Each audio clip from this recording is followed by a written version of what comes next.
If psychology and pop culture had a baby, they'd call it Shrink Tank. There is a sort of pendulum that's swinging back and forth where we kind of go from one extreme. And I think there's an element of truth to Because this. I have something interesting later in the show that will make you feel very weird. From Nashville and Charlotte, this is the Shrink Tank Podcast. Welcome, everybody. Thanks for joining us. I'm Dave Verhagen in Nashville, and I'm being stared at by a couch of summer interns. Welcome, you guys. We've got a great show for you. Our trending topic today is the Shrink Next Door podcast. And we're going to first meet our Charlotte panel. Dr. Emma Kate Wright is here. Dr. Emma Kate, how are you? I am doing all right. Thank you very much. So since we're going to talk about shrinks, who in your personal professional experience, you're around a lot of shrinks. We have about just a few. 50 therapists that work with us in different locations. And we have worked with other folks in grad school and other parts of our career. Tell me a really good therapist that you have known. Someone that you like when you hear them talking about staffing a case, or you just know they're awesome. Give us a really, really good therapist. So, I know this is going to be corny, but it's the three of you guys. But it's true. Disgusting. I'm serious. I've learned a lot from you all. I did help her with her sex addiction. So, yeah. Let's give credit where I had to get credit's that due. in check, guys. Sorry. But seriously, I've learned a lot of things, and it's nice to be able to consult with colleagues and help each other if there's a difficult case. But at the same time, one of the benefits of having so many clinicians at this practice at Southeast Psych is that we have a wide variety of expertise. So, sounds good. Dr. Frank Gaskell's also with us. Frank, same question. Great therapist. It's you, Dave. Oh. You're a master therapist. Oh my God. Dave is so uncomfortable. He's so Oh, uncomfortable. Look how red he girl. is for those viewers on YouTube. I'll give you somebody else. That sounds like I'm fishing for it. So yeah, give us someone Who's else. your favorite Asian? Come on, people. Who's your Come favorite on. Asian therapist? I will tell you, he's young in his career, but there's a therapist here named Tarek Sluicy, who is wise beyond his years, and he's truly amazing. I would totally agree. I think Tarek is a natural at this. Absolutely. Yeah, he's great. And Jonathan Hederley's here. He's our certified Asian who rounds out the panel. Jonathan, same question. Well, I have a friend named Bob Wiley, and he led me to a psychiatrist named Dr. Leo Marvin. And he's really helped me in my life. All right. Are we missing something here? Yes. I think so. Dr. Leo Marvin, they made a movie about him and his client, Bob Wiley. It was called What About Bob? So, no, but I actually had Such an idiot. Like, I have no context here. one of my mentors, Steve Hanna, who, he's really committed his life to working with co-occurring disorders, and he does interventions and what's called a Love First invitational style intervention. The work that he does to me is just phenomenal, and I know that I am not suited for that kind of population, in terms of real intense active addiction, real high-level mental illness, helping the whole family, orchestrate an intervention. So I really respect and admire him, and he helped me a lot in my interns and sort of helping me form my own theoretical approach. What about you, Mr. David? Well, I've worked with a lot of really great therapists. I'll tell you someone who's here that is the director of this site is Dr. Lauren King. I think she's also another one that's just a natural at it. She's got really great skills. She's got interpersonal qualities that are awesome, and she's also just really knows her stuff really well. So I'd put Lauren King on that list. So yeah, and we could talk about others, but we're going to get to good therapists and not so good therapists later. But Or are we going to name therapists that we work with that aren't good therapists? Like, are we going to do the opposite side of that? Might as well. Well, each week, Jonathan trolls around the internet. He finds a great story of psychology in the news. It's our first segment that we call Being Human. Imagine you could get a shot and be vaccinated against stress. Well, a study has recently been published showing that there is a soil-based bacterium that decreased stressful reactions in mice. The researchers injected the rodents with this bacterium prior to exposing them to a stressful event, and the shots both prevented a PTSD-like syndrome in the short term and diminished stress reactions later on. This study helped build out the hypothesis that this bacterium harbors compounds that tune down the fight or flight response in mammals, and it's believed it's related to certain chemicals that cause inflammation in the rodents and potentially humans. So there may be a stress vaccine closer to becoming a real thing.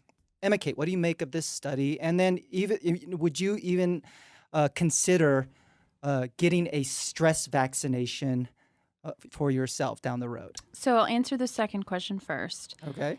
If circumstances were necessary and that was a required treatment approach that my physician was recommending, I would consider it. But I have concerns, which this particular study even mentioned. So, there's mixed feelings here where if in severe circumstances your body cannot settle down, and we have started to learn a lot more about inflammation, and we're going to continue to see more developments in this area and how it's related to mental health disorders. But so, for example, somebody struggling with PTSD, this sounds like it could be huge and wonderful and tremendously impactful and beneficial. But stress in and of itself can't be viewed as something that's bad all the time, because without it, we put ourselves at risk. It protects us from danger and it motivates us. So, the other piece to this too is if we take a pill or if we get a shot, something like this, then we're actually not always getting at the root cause of the issue. And so my fear is that if we're not looking at the patterns of our behaviors and our thinking and not addressing that issue first, then it's just going to come back. I would 100% agree with it. Part of what my concern is, like Emma Kate says, there's some people with some conditions that their autonomic nervous system and it's just shot and they need all the help they can get. So something like that would be awesome. But part of my concern is we've seen this spike in anxiety-related disorders, in stress-related disorders, and part of that, no doubt, comes from the fact that people are not developing resiliency around stress. And that's just like the way you build muscle through. How would you know, Dave? Well, I mean, hypothetically, it'd be, that's what I've heard. Okay. But it's the same thing. If you want to be a more resilient person, you experience stress and you develop ways of coping with that. And if you don't develop the ways of coping with it, or if you don't allow yourself to feel stress, then you don't have that sort of ability to fend it off or to deal with it well. So my concern is that it's another sort of biological approach to something that's, we're not really equipping people to be really resilient in the face of it. Now, for certain people, I think they're just at a spot where they really need it. But for most of us, I think it's a bad idea. I think it would be phenomenal for special forces and military people and first responders, EMTs, those kinds of people. Yeah. But the thing that I took away from this article that has nothing to do with what we're talking about, Okay. Of course, Here it comes. is the idea that they got this from bacteria in dirt. And I am fascinated by all the stuff that we're going to find in the, what's it called in Siberia, the permafrost that's melting. And what kind of crap is going to show up that's, 20 million years, and can that kill us or save us? So that's where my brain went. Absolutely. I mean, growing up, dirt was Frank's best friend. It was. He faced his a lot only of it. friend, right? Yeah. What's good enough for a rodent is good enough for me. That's kind of how I think about it. But, let's really make this intervention something that helps them build resiliency. By the time you're an adult, you've had so many shots, right? Some people are really afraid of needles and shots, but for others, they've gotten the flu shot, they get immunization. Let's make it a suppository that it's a stress suppository. And then that is really something like, if you don't want this going up the What is you got to happening? build some resilience. We just lost We Ted lost early. Ted early. He went Just off lost him. You just Right? I'd be like, fell I don't right want off a cliff here. I don't want the stress suppository. I will face my fears. Totally drove off the cliff. Okay, so let me like gently bring that back and Right, comment between that the two of them. between them. No, but so somebody said some. Oh, Dave, you said something about how we really need to build our coping skills, to build resiliency. And so one way to frame that is coping skills are often thought as a tool to get rid of discomfort and to get rid of stress and worry. But really, we need to view it from a different lens and view coping skills as a way to approach the things that we are afraid of, to move through them, to allow that discomfort so that our body gets wired and relearns, oh, okay, this is something I can handle. And then you think about it that way too. Well, and this is related, but when we're looking more and more about inflammation, I want more research looking at our modern diet and its implications and why people are less happy and more stressed, because I really feel like we're living in an epidemic of obesity and horrible eating habits and lack of exercise, and we see sleep quality, like all these measurements are down. And what's the relationship in terms of inflammation based upon our diet and activity levels? Probably a lot. Probably a lot. Yep. And I'll predict it now. I think our model in this culture in the United States is more reactive than proactive for problems. And I think we are slowly ticking towards a proactive, preventative approach for life, knowing that all of this technology that causes a lot of stress, a lot of other factors that are completely out of our control, we're going to figure out how do we work through that before it becomes this overwhelming issue. Good stuff.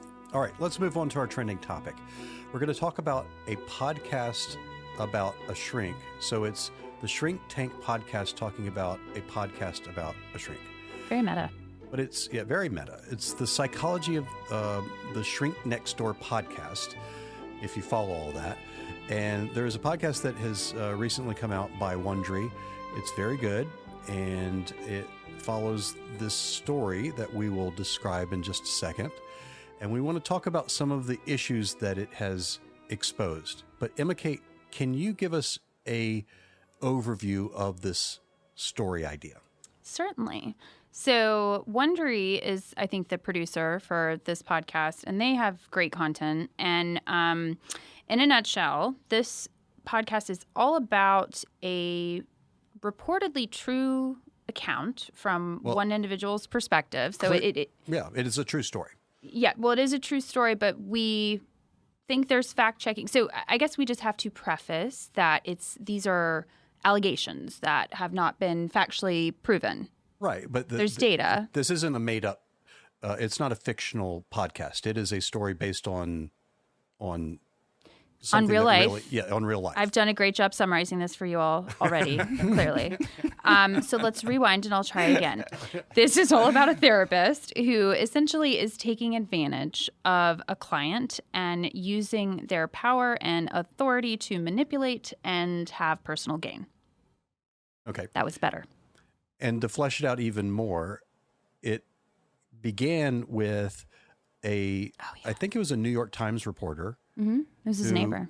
Who was the neighbor of the patient and thought he was the neighbor of the psychiatrist because the psychiatrist lived in the patient's house in the Hamptons. His name in the Hamptons. On the mailbox for the house. And so this psychiatrist dude, over a course of 27 years, made himself the beneficiary of this guy's estate, set up a foundation with him that he had full access to the funds in, moved into the guy's house, and controlled the guy's life entirely.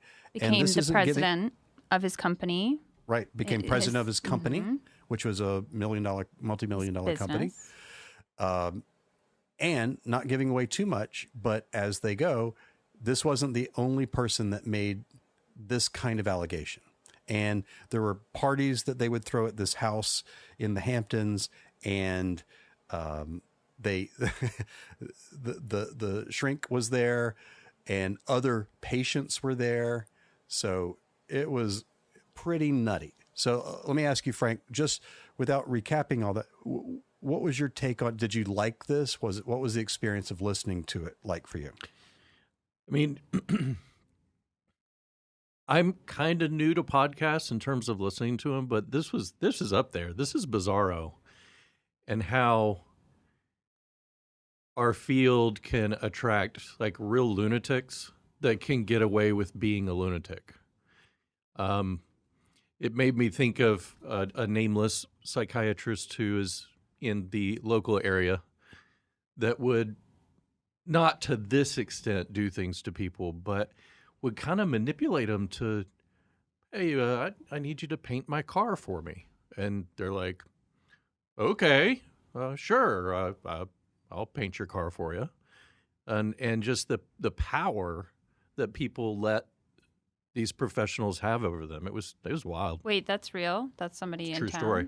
Mm-hmm. If you had that power, would be having them paint your car be the first thing you cashed in on? Yeah, I know. It feels like this story on the podcast is more where you'd go with it. It's like, I'm gonna take over this guy's business and his house, not make him paint my car. Well, right. Right. Maybe it's a progression. Jonathan, your reaction to the podcast? Oh, it's so salacious. It's just it's so intriguing, and on the your emotions for the patient, Marty Markowitz, I believe his name. My emotions went back and forth between feeling great sympathy and feeling really bad for him. And at other times, I just want to shake this guy and just sort of like awaken him from this stupor. He is a super successful, smart businessman. And basically at the urging of his psychiatrist, Dr. Ike Herschkopf, he cuts off his only sister, his sibling, and cuts off all communication with his nieces and nephews for 27 years. 27 years. And to hear him recall it, and it's just, I mean, I kept thinking about cults and being brainwashed. Totally. Yep. I kept thinking about abusers and being groomed, right, and isolating. And this was, in addition to just being really fascinating that it's true, it really was sort of a litmus test for me of like how much like my empathy, and when you are in the presence of maybe like a predator, how much responsibility do you put on the prey? But because I also found myself being infuriated by Marty, and like I just sort of had to go back and forth, say like, why am I having such strong reactions based upon what's happening as this story unfolds? Yeah, and I think it's really easy for people to fall back on blaming the victim a lot of times, but I guess it's hard because yes, to an extent, Marty is responsible for the circumstances that his life fell into, but we cannot dismiss the fact that he was vulnerable and he was going to a professional who is ethically, legally required to protect and serve that person's best interest. And they obviously were serving their own interest. Well, and it's I guess to a lesser extent, it's Hannibal Lecter. That's a lesser extent. Somebody that like eats people. No, I meant like the that's so, the podcast. The podcast is a lesser extent. Oh, I see. Hannibal Lecter. It's worse. It's worse. It's the same thing. Okay. It's the same thing, except he ate his patients. It's not as big of a deal. It's a lesser issue. Same idea. That's the silver lining for Marty. Right. Could have been eaten. Could have been eaten. Well, the truth is that people are coming into therapy in a vulnerable spot. And most people in therapy would never let their psychiatrist or psychologist or counselor take over their lives. But there are people who are very bright and very resourceful and very capable, but they're in an emotionally vulnerable spot, and they're, so I guess I ultimately are like, this isn't Marty's fault. I mean, not to take away his agency and his autonomy, but this is a crazy thing that happened. So there are two topics I want to talk about within this. And one is the idea of boundaries in therapy. And the other is this notion of forgiveness, because that's a dominant theme here. So let's talk about boundaries. Psychologists and psychiatrists and anybody in mental health have ethics that talk about boundaries. So I'm not going to ask Frank this question because Frank has no idea about boundaries. Frank doesn't even understand the concept, but he's working on it. Right. But Jonathan, can you describe, and actually you're a licensed professional counselor. We are licensed psychologists. We have similar but different boundaries. What are boundaries? What's the meaning of boundaries in therapy? What's the importance of boundaries in therapy? Boundaries really are the playing field of what role and responsibility that we have in our clients or patients, however you designate them. Boundaries, ethics, they're meant to protect both parties. So they're not just designed to protect the client, although that is one of the primary. The second is to protect the mental health professional from overstepping them. It is the responsibility of the mental health professional to uphold and be knowledgeable about the boundaries. It's clients can break boundaries, right? Clients can break ethics, but it's really on. They don't have an ethics code. Yeah, they don't have an ethics. No, they don't. But we have a code. We have an ethical code that it is our responsibility to uphold. And when in doubt, we have protocols of how to seek out additional resources to determine what course of action is appropriate or not appropriate. Well, let's not talk vaguely. Let's talk real specifically as well. When we say boundaries, what do we mean? Like what are the specific ways that we talk about boundaries? We talk about undue influence, do no harm, right? When we think about specifically with Dr. Herschkopf, undue influence would be putting himself into a position where he has financial gains or influence over Marty's professional life and in personal life. Things that really are completely removed from the reason that he went to see Dr. Herschkopf for psychiatric care. It's the dual relationship. Yeah, dual relationships, whether it be romantic, whether it be financial. There is a seventh episode that dropped just yesterday, I believe, or the day before, where it's sort of like the aftermath, and they talk about with a professional about ethics and boundary violations, and she talked about how most of the time people only think about sexual ethical or violations or boundary violations, where for the most part it's smaller things that eventually escalate to a major boundary violation. Although I will piggyback on that, the sexual Don't say piggyback and sexual. Oh, that was a bad combo. You're right. The now I'm all thrown off. What was I even saying? Oh yeah.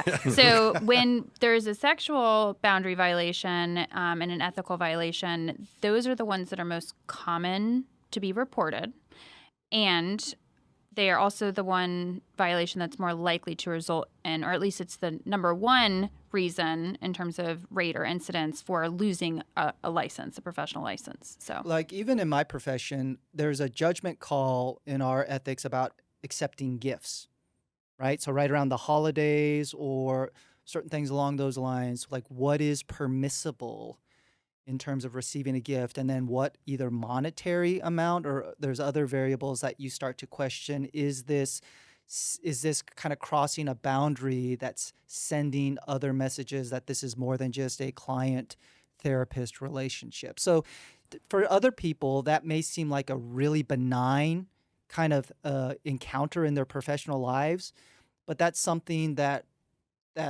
us in the mental health profession, when we have influence in these people's lives, that we kind of have to consider and factor in with how we respond to small everyday things. Yeah, and I work primarily with kids and teens, and you've got to weigh out the ethics of gifts. So it says do no harm, right? Well, kid goes to Disney World, and he knows I love Star Wars, and he comes back with a Star Wars item or something. I'm not going to sit there and tell a 12-year-old, I'm sorry, my ethics, I can't take this present. Take that it $3,000 really Lego set. It would hurt him. And so I run into that frequently. But you've got to kind of weigh out that cost benefit.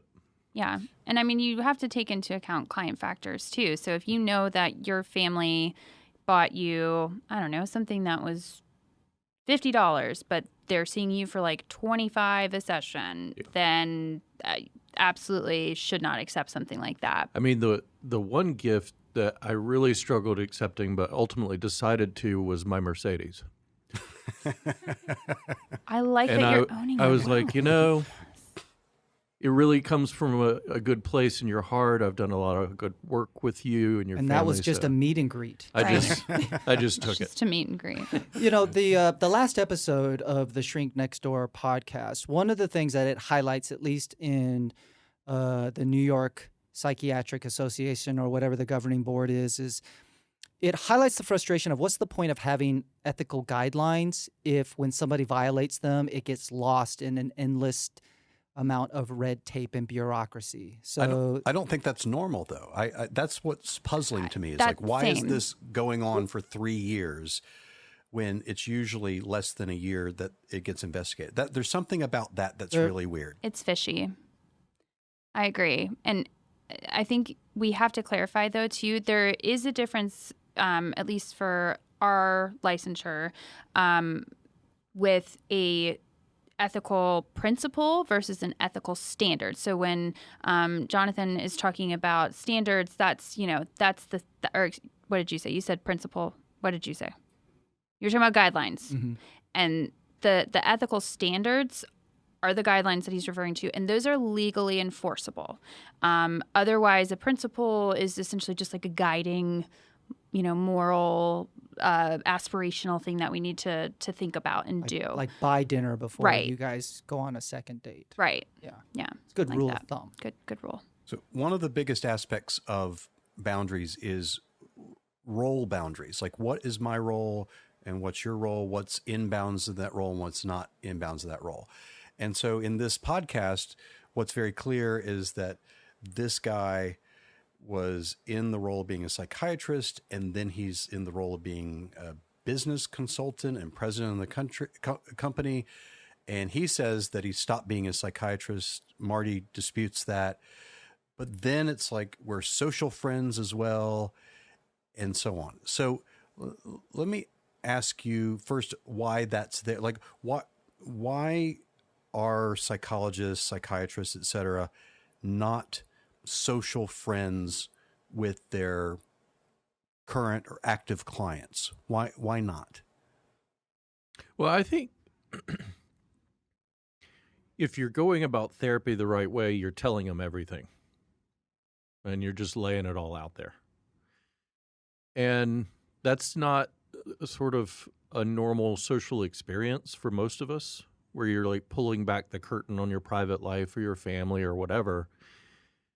And they have all this intimate knowledge, but you don't know anything about them. Yeah, it's And very it's this one-sided. power differential that is just brutal.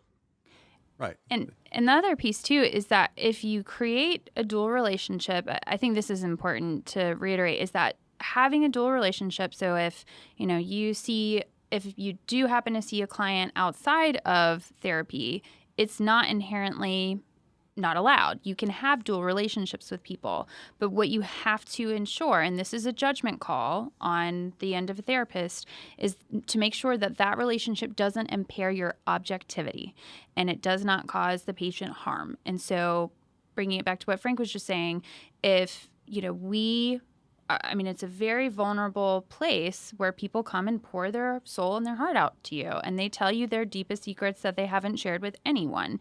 And if you go out into the world with them, potentially, there is the risk of that relationship being damaged and then that person potentially being in harm. So there's a lot of discretion that has to be used, but it's complicated. So we would agree with things like we wouldn't be social friends with someone that we're actively seeing in therapy. We wouldn't let them babysit our kids. We wouldn't let them be in a business transaction or those kinds of things.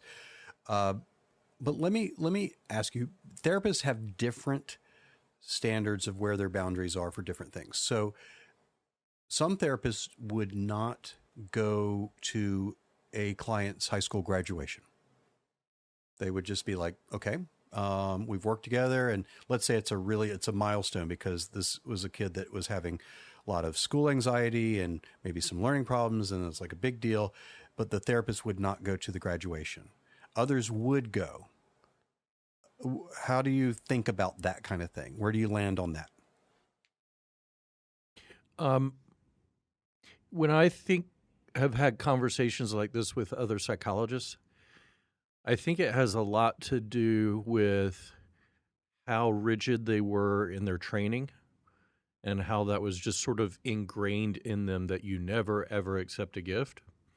But I also find that the best therapists pay attention to that relationship and weigh things out in a way that is kind of loving's the wrong word. It's transparent. But you talk about it. It's generous. It's generous. It's kind, and I find that those people make the best therapists. Yeah, there's got to be room, within the ethics for judgment and interpretation in terms of not so much about do no harm, so much of what the latitude of building that therapeutic alliance and that relationship that doesn't call into question, as well as just the flexibility of how does the psychologist or mental health professional view their role? Is it more of a medical kind of component where they come in and that they leave and that there's a checklist of presenting problems and updates, or through conversation and getting to know the entire person and all of their story, to where they even keep coming even after maybe the presenting problem has been, for the most part, resolved or managed, but they want that extra support. They want somebody in their life that keeps them accountable. And I think those are a number of the factors that weigh into why some people are more comfortable going to something like a high school graduation, why others would never even think twice about doing that. So there's another last concept with boundaries that I want to ask about is there's this notion of sequential relationships. And that is, okay, obviously when you're seeing someone as a therapist, you shouldn't be their business partner. You shouldn't, be over their house, in a social way, et cetera, the things we've already talked about.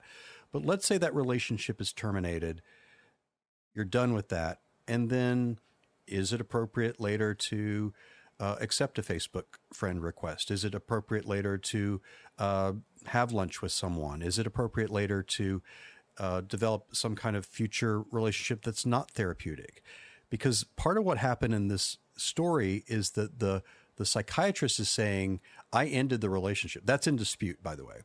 I ended the relationship, and now I began this other relationship, which was business consultant, business partner, etc. What are your thoughts about the sequential relationship idea? I mean, there is one clear guideline. If you have had a sexual relationship with someone, you can never be their therapist. Right. Shoot, Hetterly. Oh, sorry, guys. I'm not returning the money. That's fine.